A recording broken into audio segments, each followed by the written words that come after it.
Morning mga kananay! So nakaluto na ba kayo? For today's video, ang lulutuin ko ay laswa.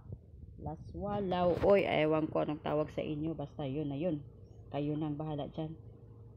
Magsabaw kasi ako. Sabaw lang. Plain. Walang sagpaw. Walang sasagpaw na isda ba o ano ba dyan. Wala. Plain lang talaga kasi mas masarap yung maghigop ng sabaw. Yun yung ginaluto ng ano yun ang tawag, laswa, lauoy. Iwan ko sa inyo. Lagyan ko ng saluyot. Yan ang aking mga ingredients. Yan. Kinuha ko sa garden, okra, talong, at saka yung patula. Yan. At saka siyempre, di mawala yung pabangong tanglad. Yan. At saka yung saluyot na yun. Sarap-sarap nito. Thank you for watching, guys. Kain tayo ng gulay para tayo ay healthy.